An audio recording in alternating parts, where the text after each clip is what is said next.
Well, good. Well, going on afternoon now as we're heading into almost the noon hour. I've been compiling our list of reports, our photos, the reports coming into the National Weather Service, the surveys they've done so far, to kind of do a summary, a review of the summer solstice outbreak that we saw on Friday. And of course, the severe weather, unfortunately, was still threatening through the weekend, and even as late as or early as last night, we were still dealing with severe storms and even some tornadoes that happened last night as well. So I want to show you some of the reports and the video that we have. So this is actually from last night. This is the Grigla area.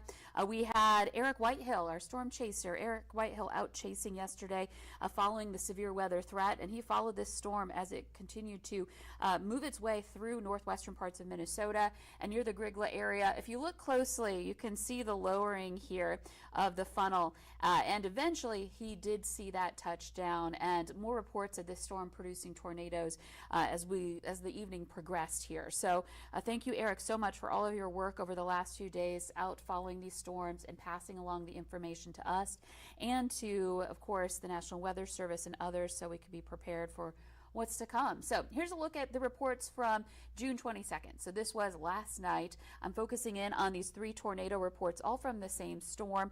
The first one came in from Eric in the Grigla area. Simple report of a tornado. As this moved to that northwestern part of Beltrami County, we saw that storm move through and create damage. And this is a report from the Beltrami County Emergency Manager, Christopher Mueller. It's a long thing here, but basically he said that there was quite a bit of damage in the Gates Corner area last night. He says that the deputy there said extensive tree damage. He described the trees as twisted in every direction with significant road blockage, and that there was a vehicle that was caught up in that, and it was abandoned because the folks could not get the vehicle out from under the trees. They were able to climb out, though, according to the emergency manager there. It does say it will require some heavier equipment to clear it from all of the mangled trees there. And this is in the Four Town Road area near Gates Corner. And the road is maintained by the DNR, so they will be the ones to clear it. So again, this is the tornado that was documented by Eric. And then later the storm produced that tornado touching down, that report coming in from southwestern parts of Lake of the Woods County that was seen on a live stream again. So again, this was just from last night. We're still, reeling from the storms that we experienced on Friday, and then yesterday morning, Saturday morning, we had more severe weather.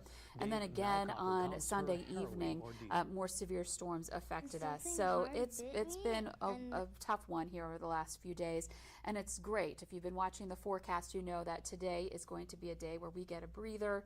We don't have to worry about the storms threatening us for today.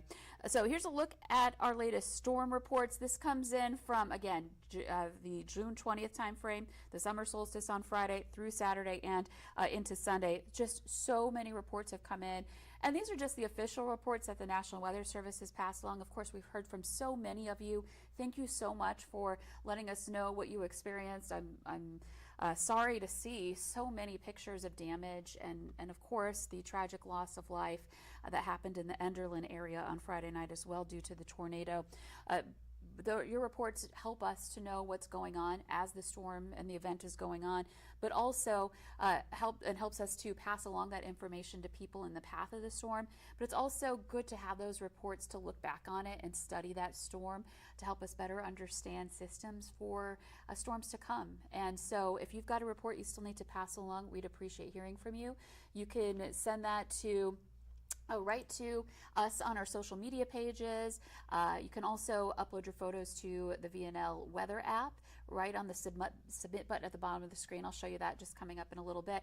And then in addition to that, we're also talking about the valleynewslive.com page. You can upload your photos there as well. So let's get back to those reports. Again, many reports that came in, especially from Friday night. Here's our tornado reports. You can see that cluster from around the Spiritwood area in Stutzman County, also all the way out to the western part of the county in the Medina area, and then down, of course, toward places like Fort Ransom and the Enderlin area.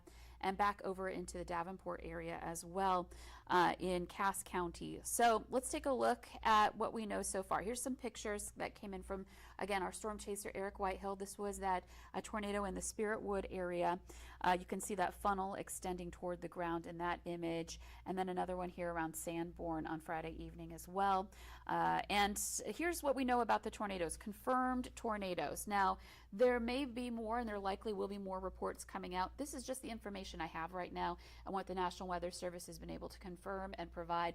They're still sifting through all of the pictures, through all of the damage reports. They're heading out to do their damage surveys. They are doing what they can, but there is so much that it's going to take some time to get in all of the details on each one of these storms and each one of these storms that produce tornadoes. The other issue is that it was a significant wind event as well. We had extreme winds with this one, and so it's getting out there and determining whether what caused the damage was the result of straight line winds or tornadic circulation. That takes some time to figure out too. So again, this is going to be a minute before we get our final reports in, but I at least wanted to pass along our preliminary numbers here. So right now, I have at least 6 tornadoes, and I say that, and we'll explain that here in just a moment, but at least 6. So coming in from the National Weather, we have 2 National Weather Service offices that have tracked the tornadoes. There are 3 National Weather Service offices that serve our area, and that includes the National Weather Service office in Grand Forks, the National Weather Service office in the Bismarck area, and then a couple of our counties in the very southern end of the valley are also served by the National Weather Service office in Aberdeen. So we've got a lot of offices here that help us out here in the valley. And so there could be some discrepancies here just simply because there was one tornado that tracked from one office's coverage area to the next one. So we'll go over that here, but this is specifically for June. So coming in from the Grand Forks National Weather Service office, very generic right now. They're still doing their surveys and finalizing them, but this is what they've passed along. A confirmed tornado west of Valley City, at least an EF3 is what they're assessing based on their surveys. A confirmed tornado south of Valley City, so both in Barnes County, at least an EF2. And then in the Enderlin area, of course, we know about that devastating tornado that they are saying is at least an EF3 right now. We do not have that survey from that particular storm just yet. Now, the next 3 come from the Bismarck National Weather Service office. The one storm that the 4 miles, that should be 4 miles near Crystal Springs, I believe that was northeast or just a little bit north of Crystal Springs, near Medina. So it went from around the Crystal Springs area to Medina in western Stutsman County. That is rated as an EF1. I'll break down the details on that one coming up because that is the one completed preliminary survey that we have right now. Then there was a tornado spotted 5 miles west-northwest of Adrian in Lemoore County. That one was confirmed, but they don't have any damage reports for that. So without the damage, the one thing I want to stress is you might have seen some forecasts about the EF scale saying, oh, we're at least going to have an EF2 tornado with this system because of the setup. The enhanced Fujita scale is not meant for forecasting. It's meant as a damage survey. So you're estimating the strength of the tornado that occurred based on the damage that it produced. So it's not really a forecasting tool. And so in order to give it a scale, a rating on the EF scale, there has to be damage spotted in order to do that. So if they're not able to get the damage pictures or able to go out and see the damage themselves or can't find it, but we saw video evidence of it coming down and touching the ground and debris getting turned up, then what they will say is it's unknown EF scale rating, but it was a confirmed tornado there in Lemoore County based on video evidence. And then another tornado, same thing, 12 miles north of Verona, just west of Highway 1, and that one also confirmed, but no evidence of damage just yet. Okay, then you see that star, that little asterisk in the Spirit Wood one.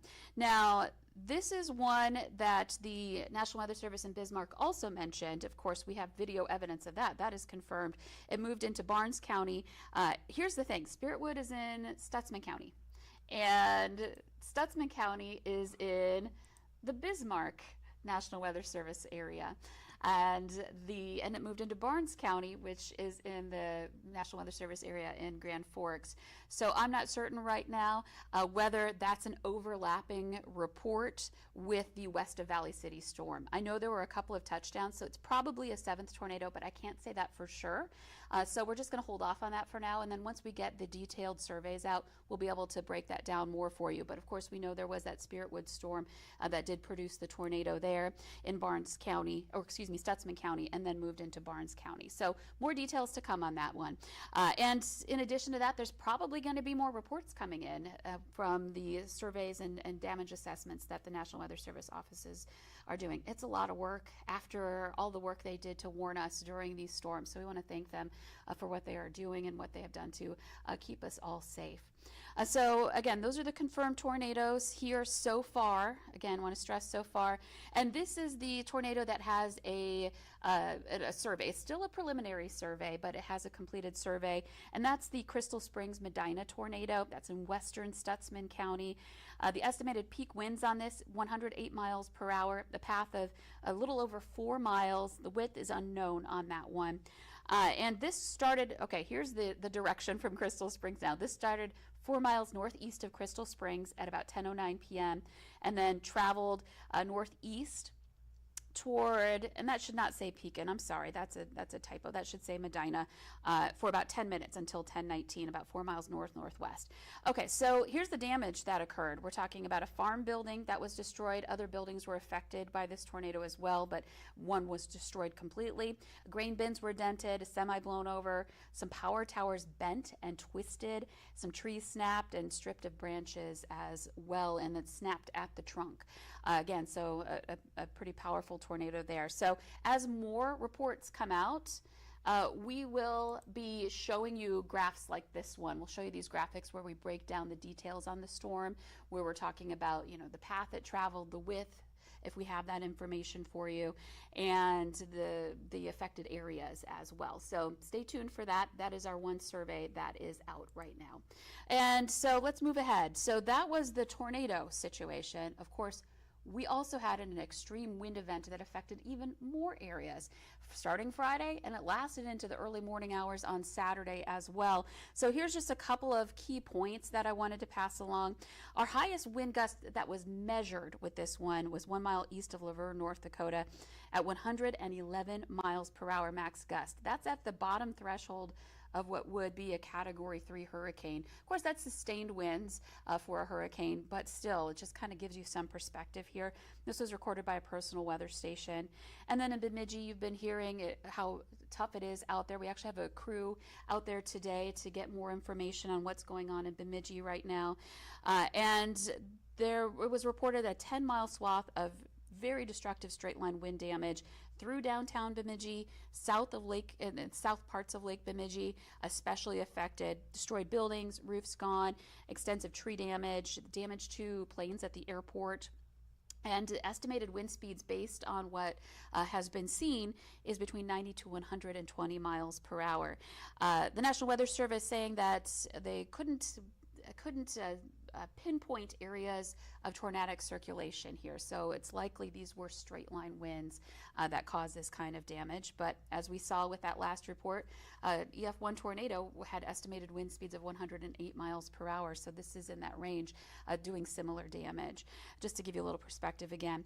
Other areas were impacted by this. I mean, we started getting reports of a long duration event from the Jamestown area earlier in the evening, and that wind lasting 80 plus mile per hour winds lasting for more than an hour. We know that's going to cause some damage, and it was over, you know, a wider area than what a tornado would necessarily affect. And so we've got damage reports coming in from Jamestown, coming in from places like Barnes County, Lake Ashtabula area, up toward the Findlay area. We have crews working up in that area today to get some damage information there too and see what folks are dealing with. Back over to northern parts of Cass County, Hunter. We've been reporting how Hunter's asking for help with cleanup. The Page area, and then stretching farther beyond that as well. So many areas affected. And that's on the North Dakota side. Minnesota, a damage in the Ada area, Norman County, and then this swath goes all the way through up to the Bemidji area. So this was, again, an extreme wind and long duration wind event that we were dealing with here. So that was quite notable in addition to the tornadoes that struck areas. Widespread power outages, of course, we know Bemidji is being affected by power outages, reports that it could last for a week in some locations. Hopefully not, but crews are working hard to get those power lines back up with downed trees and power lines that were downed by this one. So again, that's the extreme wind side. Of course, there's so many more areas that I'm unable, it would take me a long time to list these, and I wanted to make sure we at least got you some information out here. And again, we appreciate, keep the reports coming. Please pass them along to us here as we continue to assess this. I want to take a look at a couple of pictures you've sent us. It's been really critical for us to know where things are toughest right now and where we're working on, cleaning up. And this is east of the Bemidji area. This was from Michael. He sent this photo of, unfortunately, this tree, a big tree that was uprooted. A lot of uprooted trees too, not just snapped, but uprooted by the winds that came down on his house there. And in the Bemidji, in the heart of downtown Bemidji, the emergency manager, again, Christopher Muller, shared this picture of damage early morning hours on Saturday of the damage that happened there. And then this is out west where, it all started in the Jamestown area.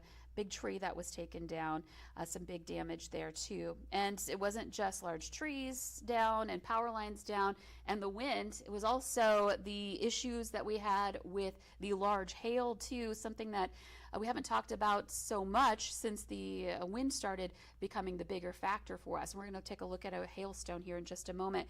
But one more storm photo here from the wind. This is a grain bin that blew into a home. This is in the Ada area. Andy shared this photo with us. Again, lots of pictures coming in of grain bin damage, whether it's dented, blown off, or even ripped apart and scattered in fields. We've seen all of those photos come through from our viewers here. So again, extensive damage across the valley. Now let's talk about the hail. It was huge, especially over in the Jamestown area. I want to pinpoint this particular picture. I've seen some very large hailstones, but not necessarily, they haven't been measured or shown with a measurement here. This one does, and this is the largest measurement I've seen. So this stone here, you can see, thank you so much, John, for sharing this with us. This was from the Jamestown Reservoir area. You can see the measuring tape here showing that the hailstone measures a little over maybe 3 3/4 in diameter. However, this tape doesn't extend all the way to the end of I'm trying to draw this to illustrate this, it doesn't extend all the way to the end of the hailstone. So this hailstone more likely 4 inches in diameter. A huge hailstone that came down with this one, and we are looking at lots and lots of pictures of those coming in here from this event. So that can cause destruction to property, to our rooftops, if the wind didn't do it already, to crops, that sort of thing. So again, that's going to be another factor coming out of this, is how much crop damage there was from the wind and from the hail too. So, we're talking 6, 7 tornadoes so far being confirmed with this storm, plus the 3 tornado reports now from the same storm from Sunday night, the extensive extreme wind damage, and then the large hailstones that we saw here. So again, we want to ask you to upload your photos to our gallery so that we can share these with our viewers, and also just kind of help to assess the storm. We'll do another recap of this coming up here once we get more information from the National Weather Service, once we hear more from you. I'm going to go back to that hailstone Yellowstone graphic and then replay our graphic for how to upload your photos, because I want to make sure it's just nice and easy for you here. So go to the home page on our weather app, go to the bottom, you can see that submit button on the bottom right, click on that, and that'll bring up that photo gallery, the weather pictures. You can click on that gallery to check out the pictures of the storms, or you can select add media, and right there from your phone you can upload your photos of the storms that came through your area. Hopefully you haven't had too much damage, though I know it's pretty tough here in the valley right now with the damage and the cleanup that's going on. At least for today, we're looking at much quieter conditions. We've got sunshine out there. We're looking for conditions that are going to be on the pleasant side heading into tonight, so no storm anxiety for tonight. Same for tomorrow as well. So we've got a couple of days here before we need to start thinking about severe weather coming up in the forecast. One thing I'll show you here is, again, our photo gallery. This is our homepage, and you can see that we've got photos here. This is the one that I showed you just a little bit ago from Michael. He has also several more pictures of the damage to his home. Unfortunately, that's going to be a big cleanup there. Lot to clean up, and all those branches and leaves scattered about. This was video from the Spiritwood area. Of course, we had the tornado hit that region. We also had some strong, again, winds, straight line winds blow through too, so it could be a combo of those things, but a lot of damage in that area. This is the Sibley area after the storm. This is along Lake Ashtabula. I mentioned those grain bins. You can see pieces of them. There's a barn that's toppled there that we experienced the damage there. Looks like an uprooted tree that also lifted up a shed as well in that area. More damage around, this is Brewer Lake Park and Campground in North Dakota. Lots of branches down. Looks like some needles and stripped from some of those branches. There's a nice palette cleanser there. Some flowers. Thank you, Christy, for sharing those. And again, more videos. This is the Adrian area. This is one of the areas where we had that confirmed tornado touchdown. Viewer sent that video in, and there's so much more. Again, this is another view of the Adrian area. So much more as far as photos, lightning. Lots of lightning pictures came in. This one's an interesting one. You can see that gentleman there standing in the hole where the tree roots were. That massive tree blown down in the Lake Ashtabula area, again, north of Valley City. So there's more and more photos. You can check them all out right on our weather app. And one more thing to show you here. Here's some nice good news to share. This is our view again in the valley. We've got nice bright blue skies. This is actually our new Skycam. This is the Skycam now at the Red River Valley Fairgrounds, and we've got a nice view looking west at blue skies and just a few of those wispy clouds. And it's nice to have another view on the metro. We can see those storms coming in from the west or from the north, and also it's almost time for the Red River Valley Fair. We'll be able to watch set up for the fair. We'll be able to see the midway as the fair is going on and share that with you. And I am hoping for good weather for that here as we are looking ahead in the forecast. It's quieter for the next couple of days, but we are a reminder we are in the heart of severe weather season here in the valley, June and July. So I want to make sure we're staying weather aware throughout the season. So again, want to thank you for following along here. Thank you so much for your photos and your reports. And we'll gather more. We'll continue to gather this and put together a comprehensive, kind of more final assessment of the storms that hit the valley on Friday and again on Sunday morning. We had some storms on Sunday morning again, and then again into Sunday night. So we'll come back with that once we get all that information compiled. So enjoy the break, and as we look ahead to the weekend, next weekend, make sure you're staying weather aware as we're looking at more active weather starting up for us heading toward the end of the week.